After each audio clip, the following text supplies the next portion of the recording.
Olá, pessoal do cursinho. Bom, a gente já está em junho, né? Já chegamos em julho, no meio do ano, já estamos numa reta final aí, contagem regressiva para o Enem. Espero que ninguém tenha perdido o foco, espero que todos estejam assistindo às aulas, espero que estejam resolvendo questões, que é muito importante nessa fase, tá? Espero que vocês estejam compreendendo. E hoje, na aula de hoje, a gente vai fazer uma revisão sobre equilíbrio químico, ou seja, a gente vai falar um pouquinho do que já foi dito e resolver questões, tá? Colocar em prática o que a gente aprendeu. Então, bora para a aula. Gente, quando a gente fala de equilíbrio químico, eu gosto muito desses mapas mentais que são disponibilizados para a gente na internet, e aqui eu estou utilizando um do @med rabiscos, tá? Esses mapas mentais não fui eu que produzi, então não é de autoria minha, eu pego esses mapas mentais da internet. Eles são bem feitos, bem desenhados. Mas o importante é a gente saber utilizá-los e saber interpretá-los, tá? Então, quando a gente fala de equilíbrio químico, alguns pontos são fundamentais para que a gente conheça. Primeiro ponto. O primeiro ponto de equilíbrio químico é que, para termos um equilíbrio químico, precisamos de uma reação e que essa reação seja reversível, ou seja, que essa reação aconteça de forma direta e que essa reação aconteça de forma inversa. Ela precisa acontecer das duas formas. Professora, mas toda reação vai ser uma reação direta e inversa? Não. Reações químicas são reações irreversíveis, tá bom? O que é uma reação química, só lembrando, são aquelas reações onde a gente não pode voltar ao que eu tinha antes. Por exemplo, a combustão do carvão. A gente passou aqui por junho, festas juninas, e muitas vezes a gente fala de fogueiras, e nessas fogueiras a gente tem como reagente a madeira, a gente tem como reagente o álcool, a gente tem isso como reagente. E o nosso produto a gente obtém o carvão. Depois da madeira ter sido queimada, a gente não pode voltar ao que tinha antes. Então, eu tenho uma reação chamada de reação irreversível, tá? Então, para termos um equilíbrio químico, a gente precisa ter uma reação. Essa reação precisa ser uma reação reversível, certo? Porque aí a gente consegue chegar nesse equilíbrio. Primeiro ponto aqui que eu falei, reação reversível, tá? Então, a gente tem que ter, por obrigação, a reação reversível. O que é esse equilíbrio? Tá, a gente vai ter uma reação reversível e a gente vai chegar no equilíbrio. Gente, nós conseguimos chegar no equilíbrio químico quando a velocidade com que os meus reagentes estão sendo consumidos foi igual à velocidade com que os meus produtos vão formar os meus reagentes, tá? Quando a velocidade da minha reação direta foi igual à velocidade da minha reação inversa. Nesse ponto, a gente chegou no equilíbrio, tá? Ah, professora, então eu vou confundir com cinética? Não, equilíbrio químico é diferente de cinética. Claro que um conteúdo complementa o outro, mas equilíbrio é quando a velocidade da reação direta é igual à velocidade da reação inversa, tá? Depois que a gente fala do equilíbrio, a gente vai ter uma coisa chamada constante de equilíbrio. Só que, infelizmente, cálculos de constante não são muito cobrados no Enem, falando em Enem especificamente. Tá, mas a constante de equilíbrio tem alguns pontos importantes. Quais são esses pontos? A gente pode determinar a constante de equilíbrio sempre concentração dos produtos dividido pela concentração dos reagentes, ambos elevados aos seus coeficientes estequiométricos. Porém, a gente tem que se atentar aos estados físicos dos reagentes e produtos. Substâncias no estado sólido não entram na expressão de constante de equilíbrio, tá?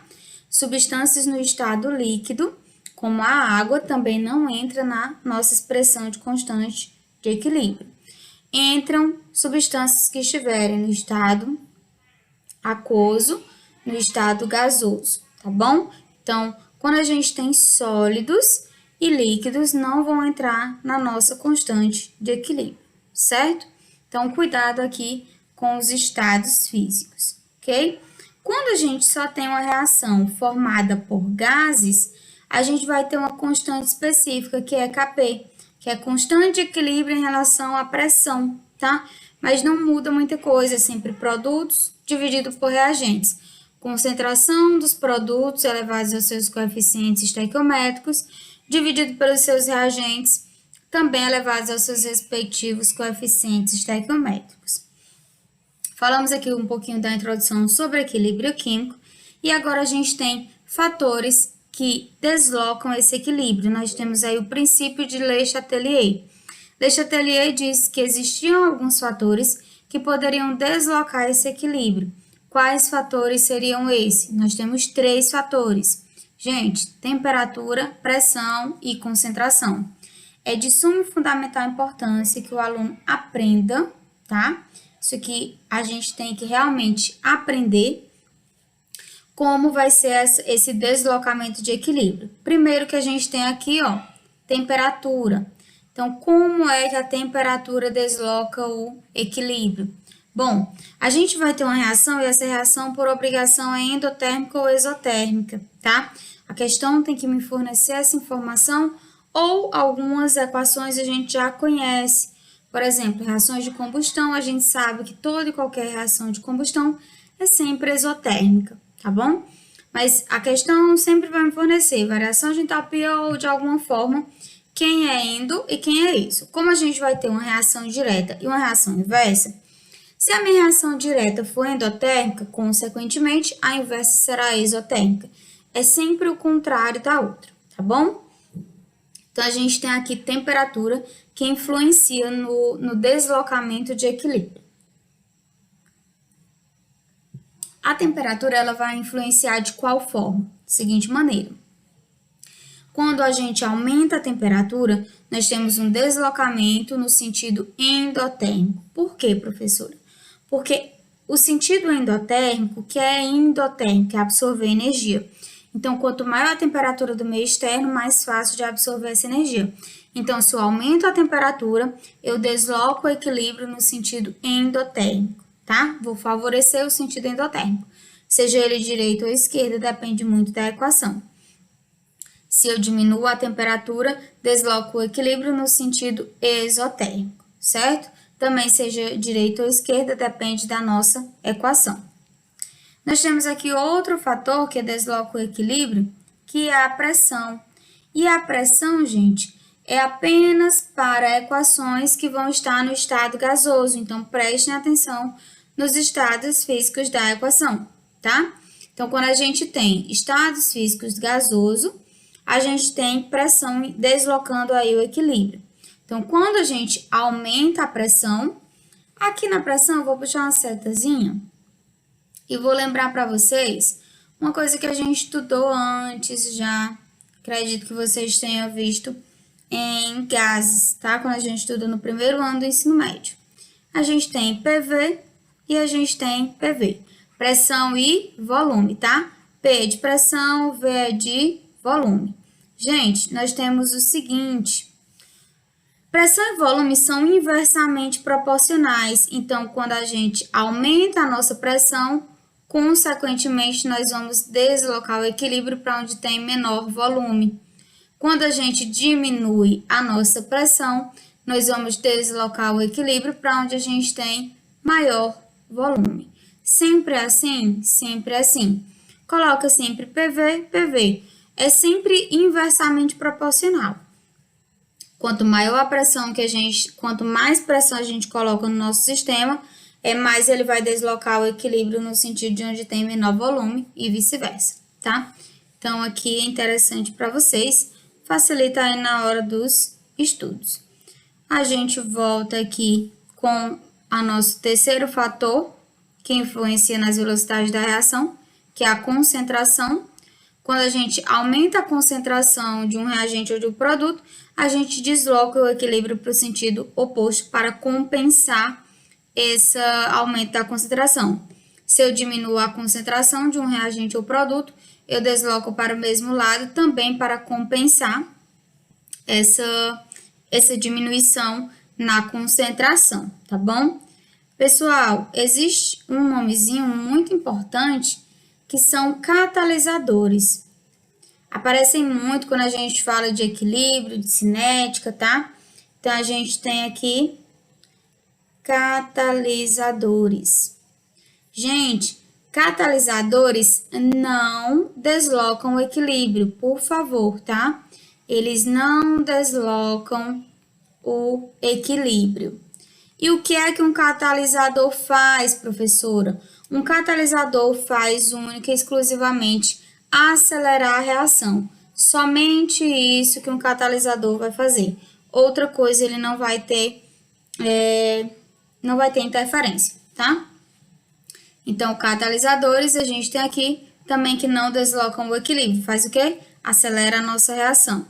A gente tem deslocamento, favorece o reagente ou produto, claro.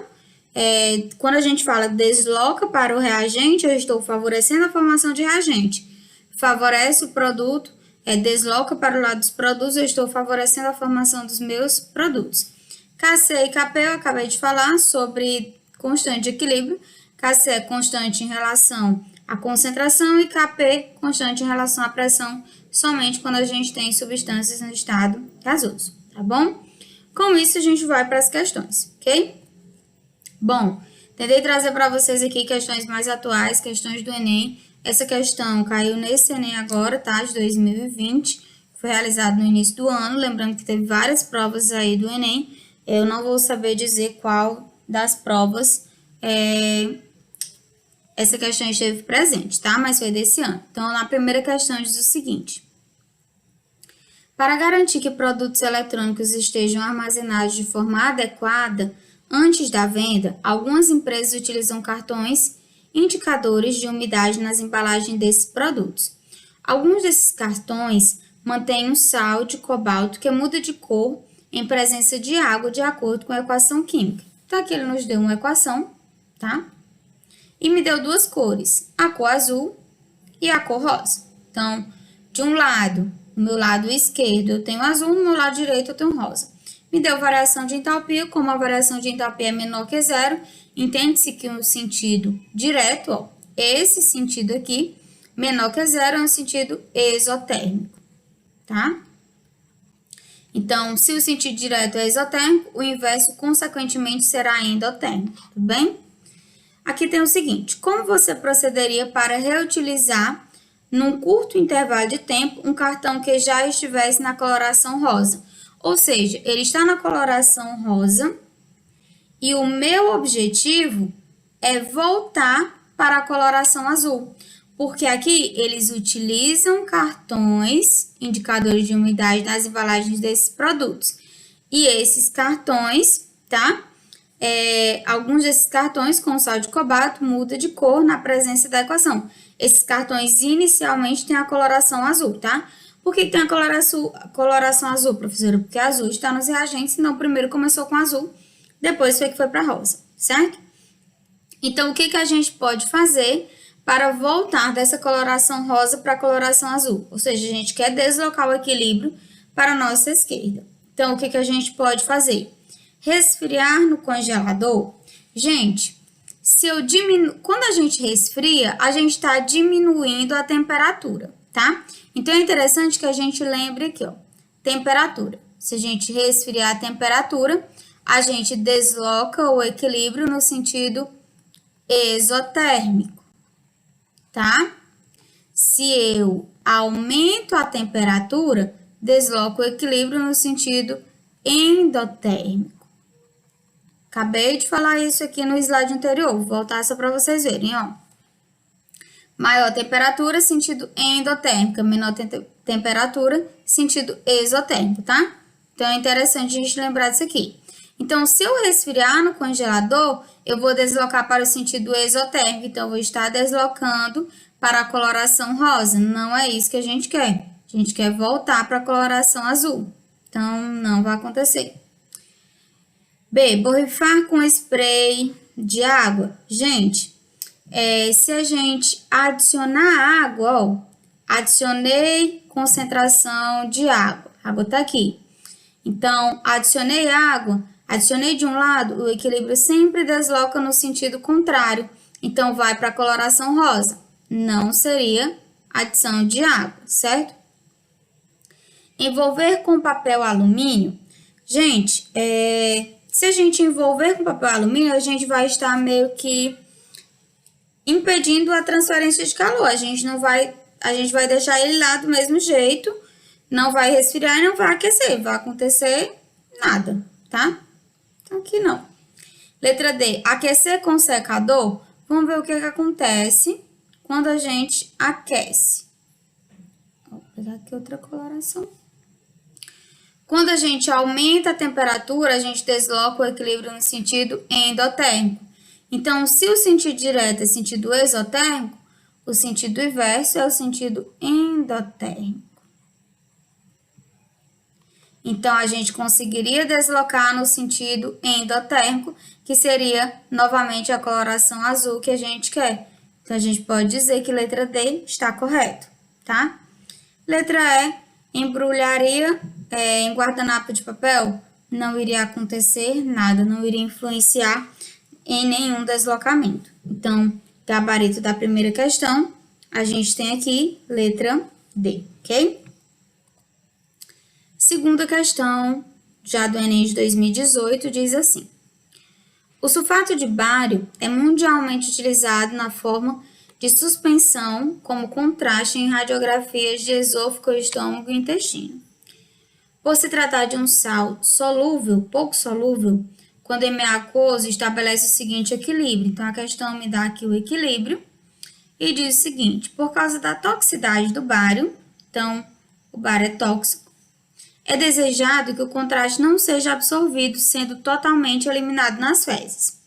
A eventual absorção dos íons bário, porém, pode levar a reações adversas ainda nas primeiras horas após sua administração, como vômito, cólicas, diarreia, tremores, crises convulsivas e até mesmo a morte. Para garantir a segurança do paciente que fizer uso do contraste, deve-se preparar essa suspensão em... Gente, eu não quero que o meu organismo absorva bário. Por quê? A eventual absorção de íons bário pode levar a reações adversas. Que reações adversas são essas? Vômito, cólica, diarreia, tremores, crises convulsivas e até a morte. Então, eu quero fazer um medicamento para o meu paciente morrer? Não, obviamente não.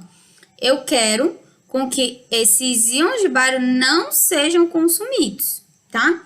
Então, se eu quero que eles não sejam consumidos, eu quero deslocar o equilíbrio para diminuir essa concentração de íons bário.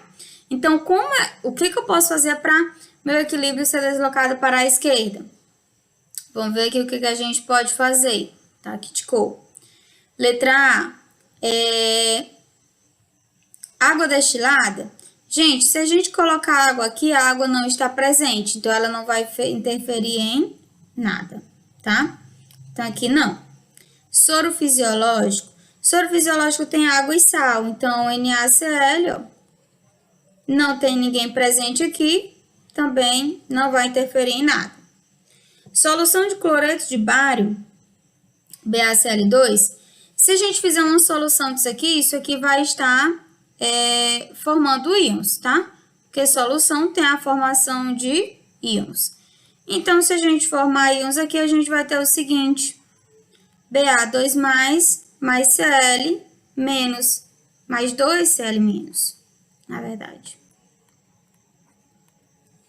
Eu vou estar adicionando íons bário, não é isso que eu quero, tá? Então, não. Solução de sulfato de bário. Se a gente adicionar sulfato de bário, ó, o sulfato de bário está aqui, porém no estado sólido. Então, os sólidos não influenciam no equilíbrio. Então, não. E letra E, solução de sulfato de potássio. Vamos ver aqui. Se uma solução vai estar em forma iônica, então a gente vai ter aqui K+, mais SO4, 2 menos. Tem o K+ aqui na minha equação? Não tem. Então, ele não vai interferir em nada. SO4, 2 menos, eu tenho na minha equação? Tenho. Tá aqui. Se a gente aumentar a concentração desse íon, o que acontece? O equilíbrio é deslocado para o outro lado, diminuindo assim a concentração de íons bário 2+. Então, a gente pode dizer que letra certa é a letra E, tá bom?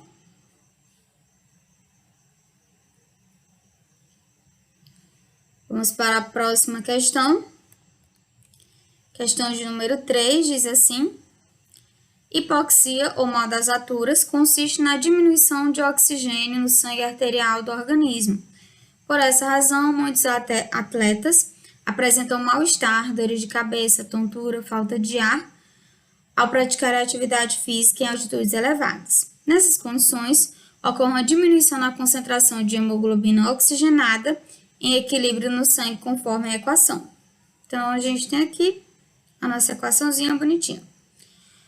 A alteração da concentração de hemoglobina oxigenada no sangue ocorre por causa do quê? Gente, quando um atleta vai para as alturas, tá? Vai para algum lugar muito elevado, então diz que nessas condições haverá uma diminuição na concentração de hemoglobina oxigenada. Se tem uma diminuição, é porque o equilíbrio está sendo deslocado para o lado contrário, tá bom? Então, se tem uma diminuição, o equilíbrio está sendo deslocado assim. O que a gente quer? A gente quer aumentar, né? A alteração, não, a gente quer saber por que está acontecendo esse deslocamento de equilíbrio, tá? Então, é isso que a gente quer. Aqui diz assim, a letra A, elevação da pressão arterial. Gente, se a gente tem uma elevação da pressão arterial, a gente tem que ver o seguinte, a gente tem estado aquoso e estado aquoso, tá? Então, não vai interferir aqui. Aumenta a temperatura corporal, não me diz se a reação é endo ou exotérmica, então não tem como nos dizer. Redução da temperatura do ambiente, não, tá? A gente não tem como dizer porque não me deu se a reação é endo ou exotérmica. Queda na pressão parcial do oxigênio, gente, quando a gente vai para algum lugar alto, o oxigênio que a gente respira não é oxigênio aquoso, é oxigênio no estado gasoso, tá? Então, se a gente diminui uma queda na pressão desse oxigênio, se a gente diminui a concentração desse oxigênio que a gente vai respirar, consequentemente, a quantidade de oxigênio que vai estar dentro do nosso organismo também vai diminuir, e aí o equilíbrio é deslocado para a nossa esquerda, que é justamente o que acontece, tá? Letra certa, letra D. Letra E, diminuição da quantidade de hemácias. Gente, não é porque eu fui para um lugar alto que a minha quantidade de hemácias vai diminuir ou vai aumentar, não, tá? Então, isso aqui, fora de cogitação. Letra certa da nossa terceira questão, letra D. Questão de número 4, tá? Só ver o tempo. Diz assim, a formação de estatites depende da reversibilidade de uma reação química. O carbonato de cálcio é encontrado em depósitos subterrâneos na forma de pedra calcária, quando um volume de água rica em CO2 dissolvido infiltra-se no calcário. O minério dissolve-se formando íons cálcio 2+, e íons carbonato. Numa segunda etapa, a solução aquosa desses íons chega a uma caverna e ocorre a reação inversa, promovendo a liberação de CO2 e a decomposição do carbonato de cálcio de acordo com a equação apresentada. Considerando o equilíbrio que ocorre na segunda etapa, a formação de carbonato será favorecida pelo quê? Eu quero saber o que favorecerá a formação de carbonato, tá? Então, para a gente ter um favorecimento da formação de carbonato, quem é o carbonato que a gente tem aqui? Carbonato de cálcio, tá? Ele não falou do íon carbonato, ele falou do carbonato em si. Então, para a gente ter um favorecimento, a gente precisa que o equilíbrio se desloque para a direita, tá? Então, isso a gente vai ter como? Letra A, diminuição da concentração de íons hidroxila no meio. Gente, essa diminuição da concentração de íons hidroxila vai influenciar mais quando a gente tem o meio ácido e o meio básico.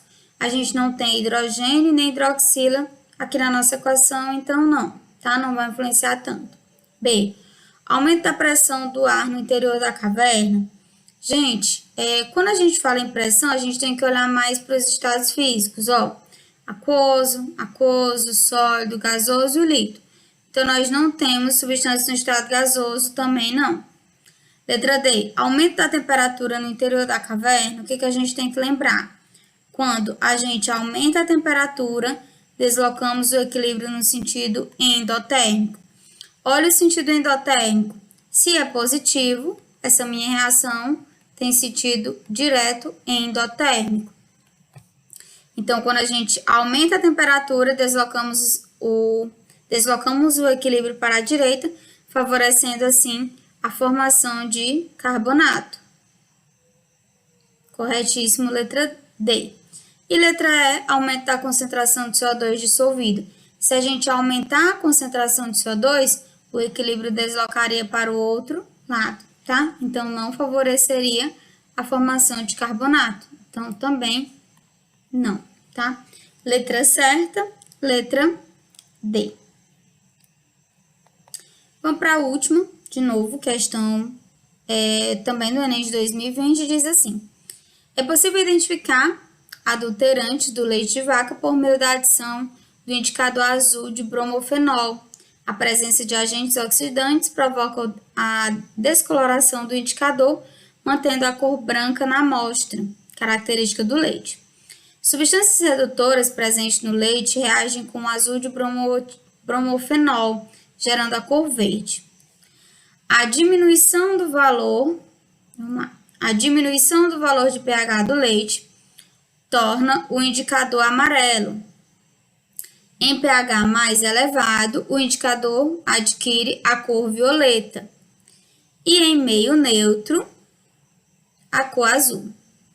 Considere que um lote industrial de leite em embalagem longa-vida foi adulterado com excesso de soda cáustica, tá?